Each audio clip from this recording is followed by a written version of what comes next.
Yes, if you've been listening now, you get the history you are listening to tonight on Street Soldiers. Clarence Jones, my guest in the studio. Dr. King's personal attorney and speechwriter, the author of 2 books, What Would Martin Say?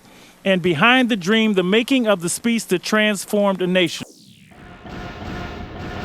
Street Soldiers Radio is the voice of the Alive and Free movement, preventing violence worldwide.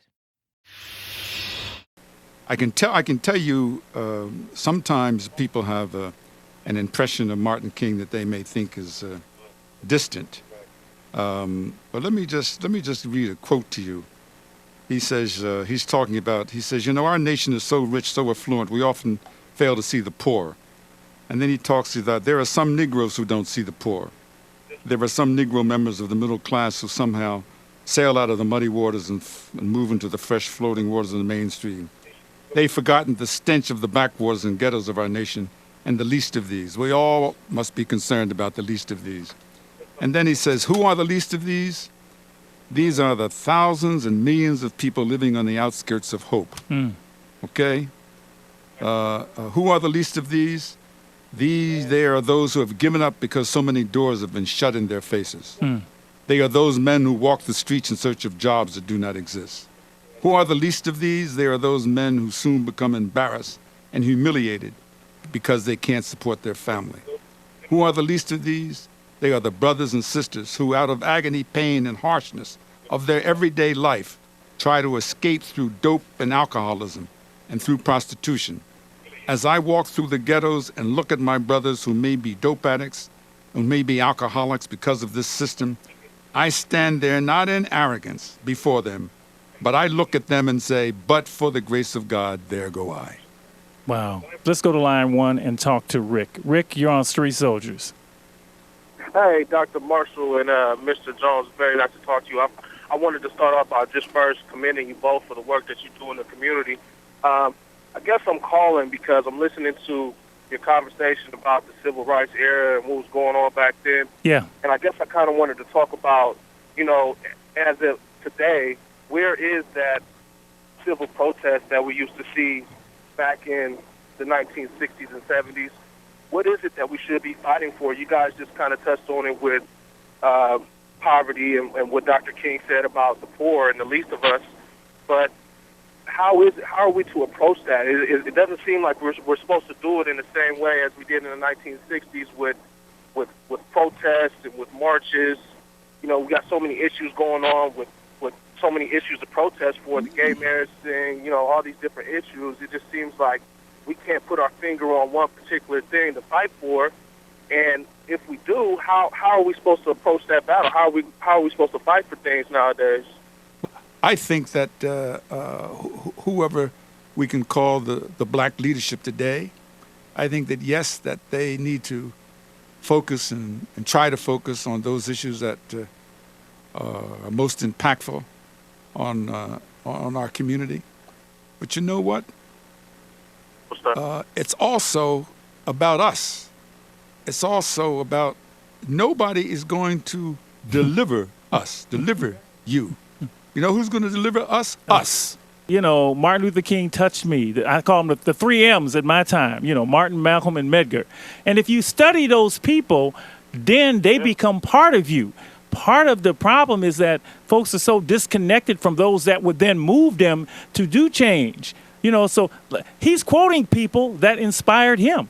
Dr. King inspired him. So we've got to get in touch with a legacy of people who went out and wanted change. Returned on the bank of injustice due to insufficient funds. That came from you. And that is a powerful, powerful opening of that speech. Right. But I Have a Dream was not in there. So tell the folks how. Well, what happened is that he was reading from the speech, the initial paragraphs that I had contributed, and then his own. And some point along that, as he's reading from the speech, Mahalia Jackson, who was his favorite gospel singer, shouted out to him as he's speaking.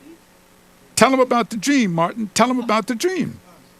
Now, a lot of people didn't hear that, but I heard it, and other people heard it. And Dr. King, all in real time, He's listening to Mahalia. He takes the sheet of the paper, moves it to the side, grabs the podium, looks out at all those 250,000 people, and there's somebody standing next to me, whoever that was, and I could read his body language because I had seen him speak many times before. So I said to the person standing next to me, I said, "These people out there don't know it, but they're about ready to go to church."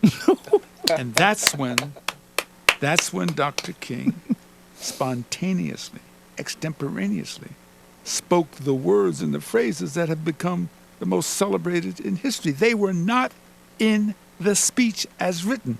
In fact, in June of that same year in Detroit, in Cobalt Hall, he had used the phrases, "I have a dream," in his speech. I have a dream, but he had configured them differently. To understand what really happened, using it in contemporary analogy, Dr. King could mentally cut and paste in real time things that he had spoken or read before and seamlessly insert them into the speech that he's making in real time. That's what he was doing. It was something to behold. It was, as I said in my book, I said it was like capturing lightning in a bottle. I had never, ever seen it done before. I'd seen him speak many times before, but I had never seen him do what he did on that day. It was extraordinary. It was like he had become an outer body experience. It's like he was not Martin King. He was something else. He was something else.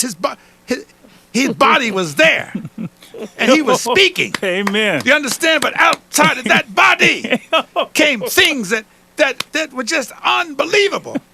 And that's what he transformed himself and transformed America.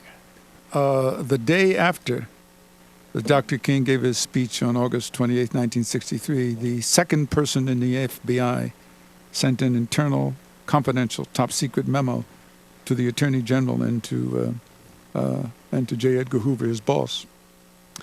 And in effect, this internal memo said, on the basis of yesterday, meaning the March on Washington, Dr. King's speech, is that clearly Dr. King is heads and shoulders the most powerful Negro leader in the country, and as such, the most dangerous. And this is all paraphrased now. And if we haven't thought about doing it before, on the issue of national security and communism, we have to stop him. We have to stop him.